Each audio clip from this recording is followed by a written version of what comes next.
Hi, Emma. Can you hear me? Hi, yes. How are you? Good. How are you this morning? I'm doing good. Nice to meet you. Great. Yeah. Nice to meet you. Your demo arrived today. Yes, it did. All right, and you're ready to set it up? Yes, I also received the email to set up Blink, so I was hoping you could walk me through that. Yeah, perfect. We can start there. Okay. Uh, the email should have a link that you can follow. Yes. I'm on there And right now. It says to create a password. yep, perfect. Just go ahead and do that. Your email will be your username, and the password is going to be your password for both the web console, Blink, Mhm. and the Zeptive phone app. If you haven't already, go ahead and install that Zeptive phone app. You should be able to find it just by searching Zeptive on your App Store or Google Play Store, whatever you use. Yes, I did download that. And let's see. I created a password here. I'm sharing my screen. Can you see? So here you can see your two devices. We'll quickly go through some organizational things before we worry about the device. If you haven't already, go ahead and get one of the batteries that came with the device charging. How long should I typically charge the batteries for? That's a good question. It's a large battery, so usually it takes overnight to fully charge. All right, so first of all, like I said, some organizational things. So on the web console here, you can see all of your devices, and then on the left-hand side, there are a few other tabs. So we'll quickly go through those right now. Okay. So the next one is automations. Frankly, that's not very useful. That's for setting up things like automated emails from the detectors. Okay. There's use there, but most users do not use it because it's very advanced and pretty much everything that you're going to want is already built into the device. So you Okay. can pretty safely ignore automations most of the time. If you really want to play around with them, it's there, but most of the time, not necessarily. Users you are going to need. If there's anyone else that you want to interact with the device, you'll need to set them up as a user. Even if they're just there to receive notifications, they need to be in the system as a user, or else the system doesn't know how to send them the notification. I actually had a question. I was wondering, who should I make from my organization a user versus a admin, staff? How do I denote each of the people in my org? It's a good question. So staff has the most power in the system. There's a lot of things that they can do.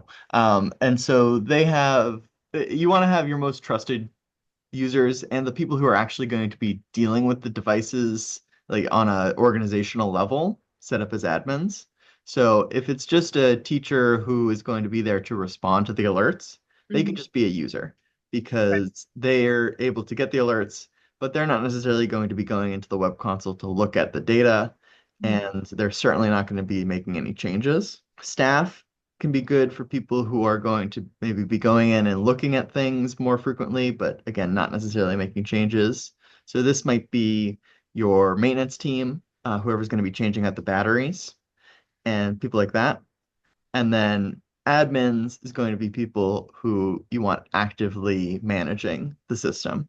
So if there's someone that you trust to change who's getting what notifications, who's adding new users, things like that, that is appropriate for admin.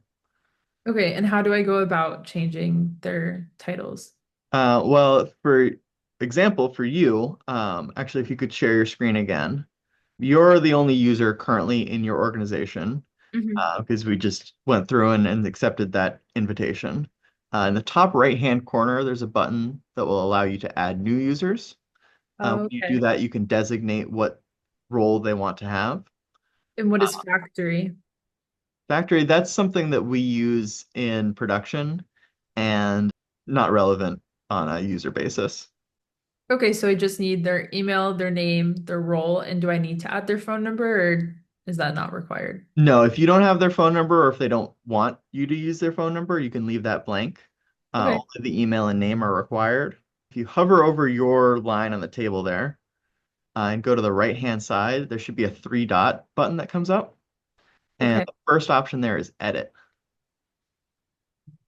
And there should be a spot now that you could change. Well, you could change your name if you wanted to, but you can also add your phone number if you want to receive notifications by text. That's really the only reason to put the phone number in the system is if you want or the user wants to be able to get notifications from a text message.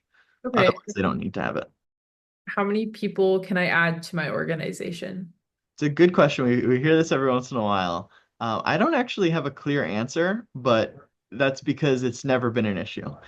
We've got schools that add like 100 plus people. All right, so once again, on the left-hand side of the screen, it's my understanding that the deployment that you're doing is relatively small, so you Yeah. probably won't end up doing any organizations.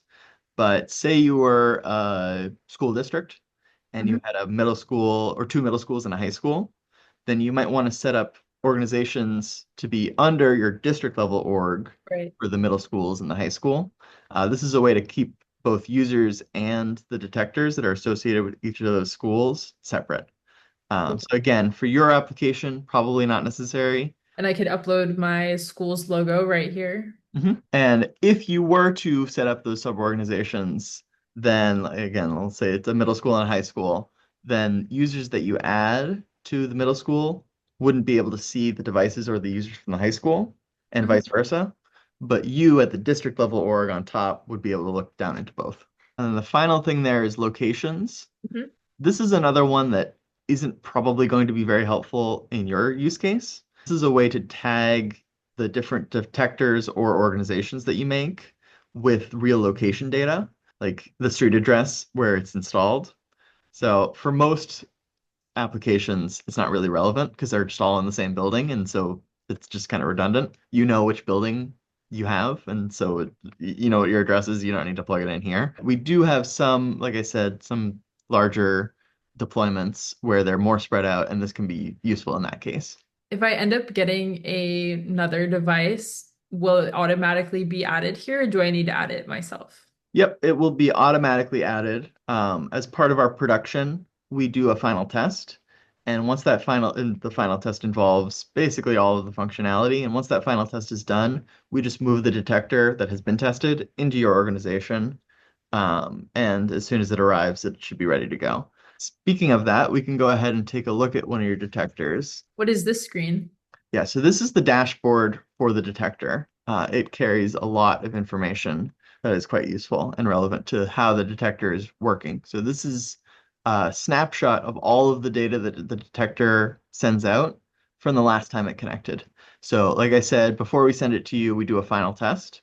Mhm. In this case, it was done on June the 16th. And so all of this data is from the last time it was connected during that final test. So what do all these numbers mean here? The PM1, PM2, PM4, etc. Yeah, the PMs, that stands for particulate matter. And that's Okay. the main thing that we're looking for when we're detecting vape. The detector has two primary sensors that are used in the vape detection. One is a particle counter, which gives out those four different PM readings. Hmm. And the other is a chemical sensor that we use to help filter out false alarms. I'll talk about that a little bit later. Four different channels of the PM, so PM1, PM2, PM4, and PM10, those correlate to different sizes of particles. So PM1 are the smallest particles that we can detect, Hmm. PM2 are a little bit larger, and then 4 and 10 are even larger. Okay. And what about, for instance, indoor air quality, light, signal quality, noise? What all Yeah. So translate? noise you'll notice is actually blanked out on yours. That's because your detector did not have the optional noise sensor installed. Indoor air quality reading Mhm. is less about vape and more about just a general broad picture of what the quality of the air in your room is. So it takes a 24-hour average of the particulate matter readings, Mhm.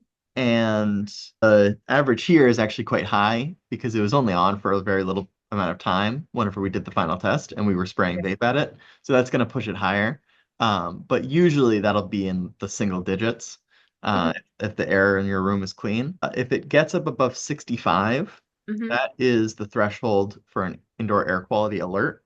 That's what I believe it's the EPA's threshold for bad and potentially unhealthy air quality. But what would that be from? Would it be just from, someone spraying like Lysol in the room? What usually is the indicator for that? Probably not spraying a cleaning solution like that unless the detector is off for most of the day. Again, that skews the average. But mostly we see those indoor air quality alerts around wildfires. The detector hasn't been on since like 10 days ago. So currently you're looking at the 1 hour view. If you Oh, look up in the top right corner of the screen, there's that bar of different time scales. So you can adjust that. Oh, now this is live. So this is the most recent data from when it was on last. If you go over to the 1 month view up on that top bar, yeah.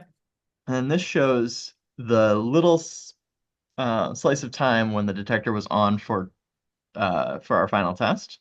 So all those graphs hold the historical data for the detector. If you have an alert and you want to get a little bit more information about it, you can go back to these graphs and take a look at how it moved and what was going on at that time. When we get this detector online, which we can start doing, I think, next, you'll see all these graphs start to update with the new data from the room that they're in now. Okay, so do you typically recommend for people to leave it on the live view, or should I have it on the 1 hour, 6 hour? That's a good question. It really depends on what you're trying to use the system for. If you're really interested in what's going on at any given time, the live view is going to be that. But that's also what the alerts are for, is sending you live data whenever there's a problem. So I generally like to have people look at it in the 1 week view because that will allow them to see an overview of what's obviously for you. There's no data right now, but that the 1 week allows them to see an overview of the recent history and any spikes that might indicate a vape alert. You can take a look at connecting the detector that you have. That'll make all everything else a little bit more relevant. So you are planning to use this detector with Wi-Fi, correct? Correct. Okay, perfect. So in the box, there should have been a screwdriver kit and Yep. a magnet. You have that? Yes, I have it right here. Okay, perfect. So take the detector. If you haven't already, use the screwdriver and the security bit, the kind of star-shaped Hmm. um, screwdriver bit, to remove the battery door from the Okay. detector. Sure. And inside, you'll find a blue plastic tab. That's the battery isolation tab for shipping, for safety and shipping. You can go Okay. ahead and pull that out. And then if you have your charged battery with you, you can Hmm. slide that in and then plug it in. There's a cable inside of that battery compartment that you can plug Okay. into. All right. I just plugged that in. All right. And then now to the right of where that battery is, you Hmm. should be able to find a power switch. Yep. Uh, Yep. it's a three-position switch. So where it is right now, all the way in, away from the door, is the Mhm. off position. Yes. Middle position is something we use in testing and production. So for you, it's effectively off. You can ignore it. Okay. You want it to be all the way out for the on position. So go ahead and do that now. Okay. All right. All right. Now, Did it. looking at the web console, the Hmm. detector hasn't connected right now because it's on, but it's not connected to your Wi-Fi. So that's what we'll Okay. have to do next. So go ahead and go to the Zeptive phone app and click on the detector that we're working now. And then in the top right corner of the screen, there should be an information button.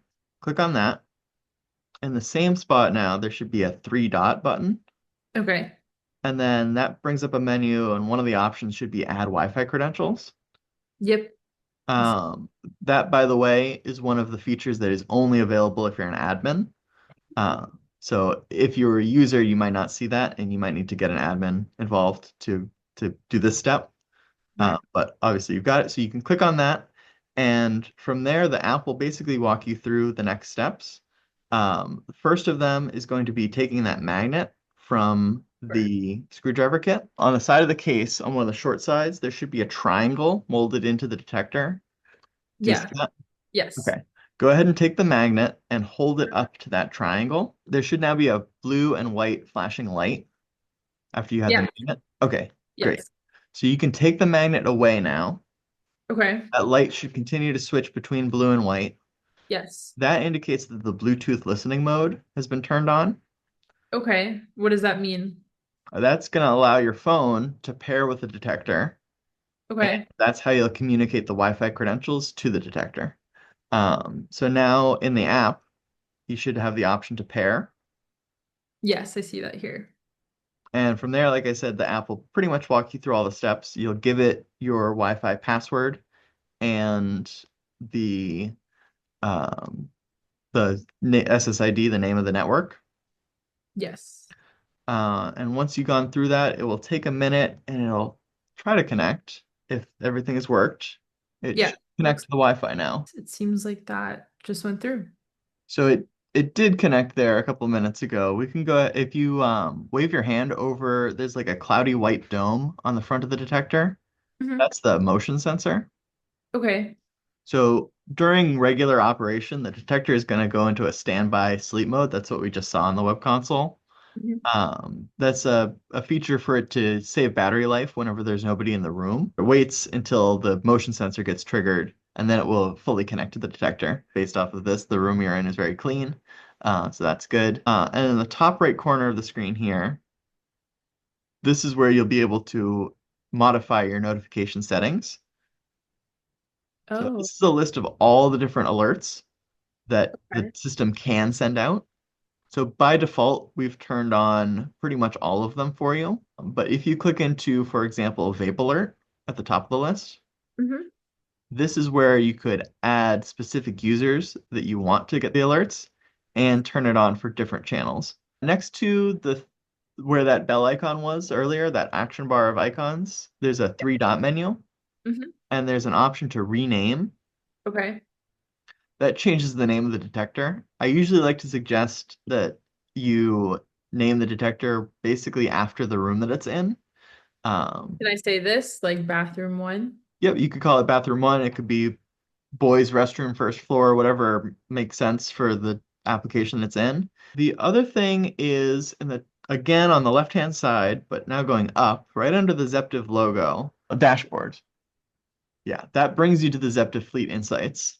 So this is a just one-stop screen for all of the alerts and all of the activity from all of your detectors.